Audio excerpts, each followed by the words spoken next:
Le lendemain, Roselyne apprit, avec tous les ménagements possibles, le brusque dénouement de ces mystérieuses aventures au milieu de lesquelles elle avait si longtemps tâtonné.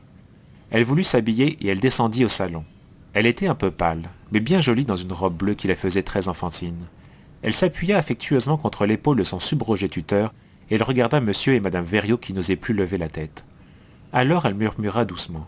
« Mon grand cousin, vous avez quitté votre bateau pour répondre à mon appel, je vous remercie de tout mon cœur. Grâce à vous, je garderai mes mines de fer. Mais je voudrais bien qu'on ne poursuive pas ceux qui ont voulu me voler. J'avais cru en eux et, ce qui est le plus dur pour moi, c'est d'avoir compris qu'ils ne m'aimaient pas. Alors le vol ensuite me paraît si peu de choses. Laissez-les partir puisque je leur pardonne.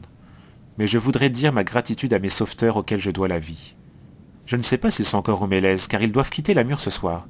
Oh, allons vite les voir alors. » Et, bien enveloppée dans des châles, Roselyne, qu'on ne pouvait pas retenir, partit vers ce bois où elle avait vu un soir briller une lumière qui avait ranimé son courage. Cachée dans la verdure sombre des arbres, une maison basse n'ayant qu'un seul étage apparut. Les fenêtres de la façade étaient déjà closes, mais un bruit de voix montait du chemin descendant vers la vallée. Roselyne s'élança et aperçut 4 silhouettes qui s'éloignaient. « Messieurs, messieurs !» Les dornis se retournèrent et leurs visages s'éclairèrent. Ils saluèrent tous respectueusement et se présentèrent. Pierre, Luc, Marc et Hervé, de la 20e Paris. « Pourquoi partez-vous si vite? Moi aussi je vais rentrer à Versailles, et je veux aller vous voir, vous avez été si bon pour moi.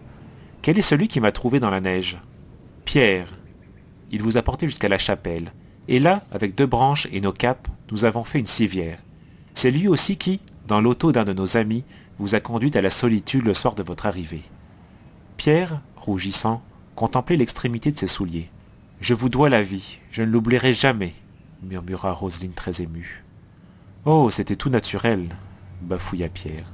« Ne dites pas de bêtises, mais comment pouvez-vous pénétrer chez moi si facilement? »« Oh, ceci, » expliqua Marc, « c'est une autre histoire. Nous avons découvert près du torrent un vieux souterrain qui débouche dans une tour en ruine du manoir. Nous l'avons déblayé, arrangé. Cela nous occupait. Nous avons pu ainsi vous faire de charmantes petites visites. Un jour, il y a eu un éboulement et j'ai dû vous porter une lettre par l'entremise de votre cerbère. Pierre a essayé de vous parler à l'aide de signaux, mais ça n'a pas réussi et nous avons enfin déblayé l'éboulement. Et lorsque vous étiez évanoui, nous avons pu vous faire passer par le souterrain. En tout cas, cela prouve que vous êtes rudement courageux. Ce passage doit être dangereux. Cela prouve seulement que vos ancêtres étaient souvent assiégés dans leur château et que le souterrain qu'ils avaient creusé pour fuir n'était pas trop mal fait. » Roselyne se mit à rire. « Nous reparlerons de cela à Versailles, et merci encore d'avoir sauvé ma vie et ma fortune. » De vigoureuses poignées de main furent échangées, puis les 4 frères reprirent leur route en chantant.